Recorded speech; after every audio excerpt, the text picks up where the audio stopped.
Bonjour, bonjour à toutes et à tous, bienvenue sur KTV, Kwezi FM, le 106.9 pour un temps de parole, toujours en direct à la radio et à la télévision. On va parler de cette manifestation qui aura lieu samedi, tous ensemble du côté de l'aéroport. On a Balachi avec nous qui représente le collectif des citoyens mahorais ce matin. Balachi, bonjour.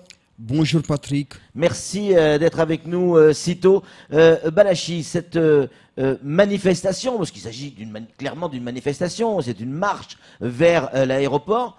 Est-ce que, j'allais dire, c'est encore une marche de plus? Est-ce que vous croyez que ça va faire changer ou bouger les lignes?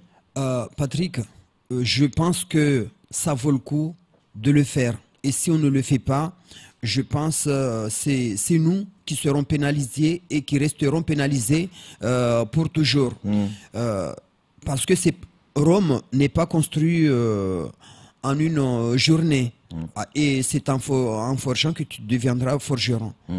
Et cette question de piste longue pour Mayotte, c'est pas pour faire joli, mais c'est pour la sécurité d'abord des passagers qui prennent ces avions, qui atterrissent, qui doivent atterrir à Mayotte tous les jours. On n'a jamais eu de problème, on n'a jamais eu de problème. Il y a un aéroport international, il est bien sécurisé. Je ne suis pas d'accord avec toi pour dire qu'il n'y a jamais eu de problème du fait que combien d'avions qui sont déroutés pour aller atterrir sur d'autres aéroports, soit à Madagascar ou à La Réunion, et les passagers ils sont livrés à eux-mêmes. Quand il y a mauvais temps ou un truc comme ça. Mais c'est le cas, c'est le cas aussi à Roissy-Charles de Gaulle.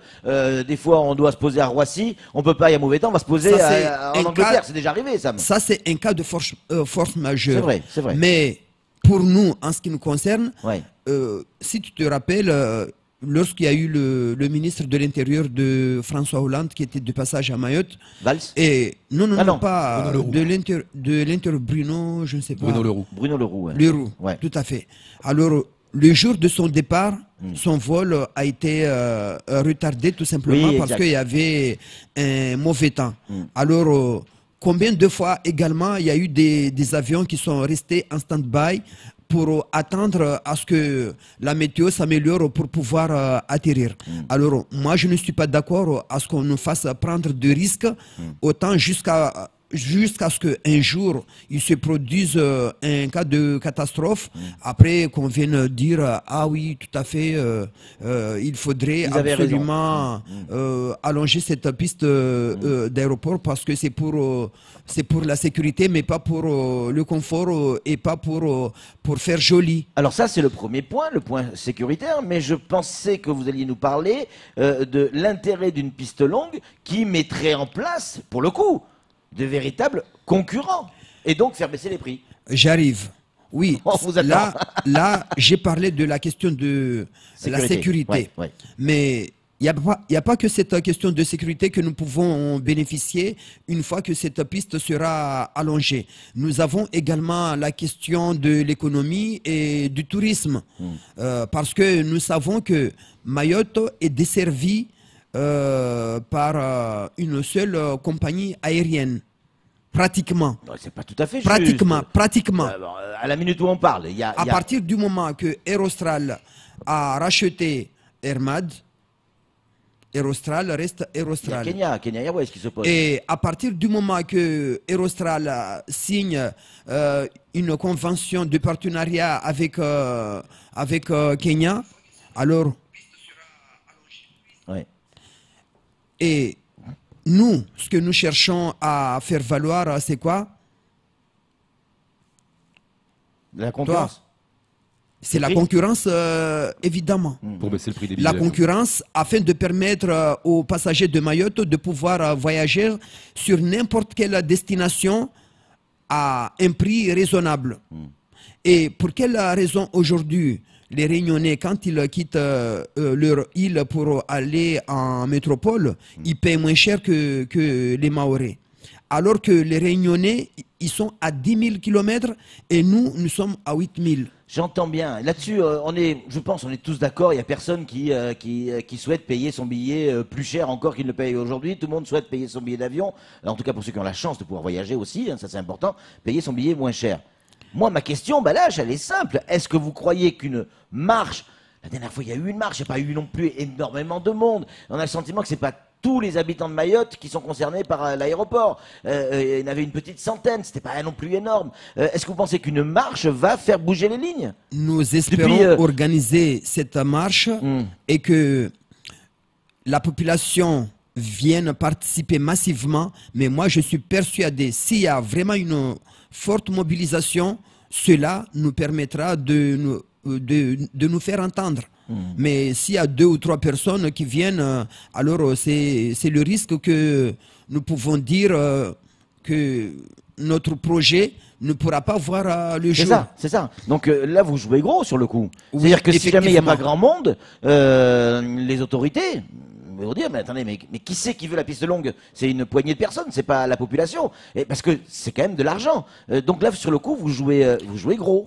Patrick, étant donné que nous sommes sur un endroit géostratégique, oui, nous sommes bien placés pour pouvoir permettre à des compagnies de s'installer à Mayotte. Oui. Comme ça, nous aurons le choix de pouvoir voyager à n'importe quelle destination. Et également, je prends l'exemple de Moroni. Oui. Il y a Ethiopian Airlines, il y a Kenya Airlines, il y a Aerostral, il y a Air France. Il y a Air France. Non, pas Air France. Moroni, non. Et il ne se pose pas Moroni Air France? Non. Ah bon. Mais il y a plusieurs compagnies aériennes qui desservent Moroni. Et pour quelle raison ces compagnies ne pourraient pas passer à Mayotte pour prendre des passagers qui veulent partir à d'autres destinations? Et c'est raison pour laquelle nous voulons, et c'est dans cet objectif que ce projet a été mis en place depuis 2012. Tu te rappelles, il y avait un débat public qui a été organisé en 2012. Et puis, à la fin de compte, quand Hollande est arrivé au pouvoir, il a mis le projet et pourquoi est-ce qu'on au sait placard. Pourquoi les hommes politiques qui se suivent, et pourquoi et ce projet va régulièrement au placard? Il coûte trop cher? Le coût, moi je ne pense pas que c'est une question de coût. Parce que si c'était une question de coût, alors pour quelle raison la route du littoral à La Réunion 3 milliards. Voilà. Alors, est-ce que nous avons besoin de 3 milliards d'euros pour pouvoir construire notre piste? Je ne pense pas que on pourra atteindre ces chiffres. Mais c'est une question de volonté. Et c'est une question de maintenir cet monopole à Mayotte pour permettre à Aerostral d'opprimer, de presser le citron jusqu'au bout quand il n'y aura plus de jus qui puisse jeter l'écorce. Samuel Bocher, le rédacteur en chef de France Mayotte Matin, une question opposée Balache. Oui, il y a eu un premier appel à la mobilisation qui avait été lancé, je crois, dès fin janvier, que vous avez repris, vous, le collectif des citoyens de Mayotte.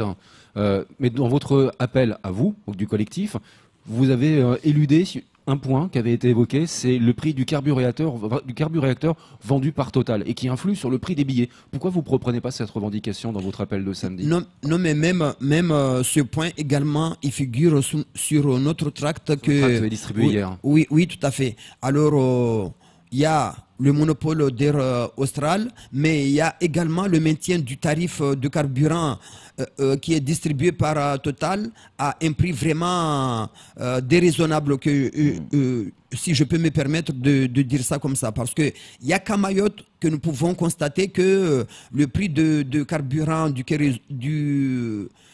kérosène est beaucoup plus cher que partout ailleurs. Est-ce que vous avez gratté, décortiqué pourquoi le prix du carburant pour les avions, donc du kérosène, est si cher? Patrick, c'est tout simplement parce que nous avons un monopole à Mayotte. Si tu te rappelles, il y a quelques années, à La Réunion, nous avons 3 opérateurs qui sont là-bas. Mais ils s'étaient tous entendus pour pouvoir vendre au même tarif à un certain moment.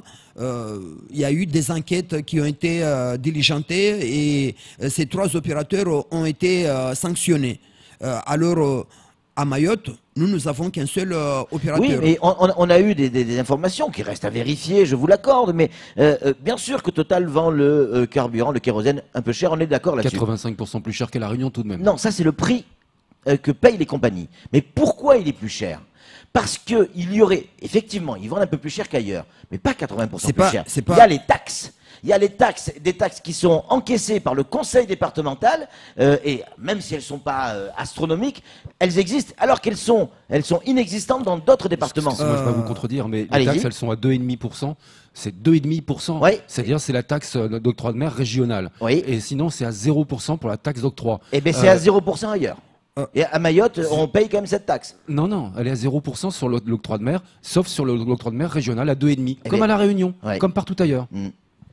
À voir. Ça, c'est pas normal. Patrick, moi, tout ce que je veux par rapport à cette question de transport aérien à Mayotte, je veux que les élus bougent du fait que nous devons avoir une commission de transport au sein du conseil départemental qui puisse statuer sur tous les types de voyages que nous pouvons organiser à Mayotte.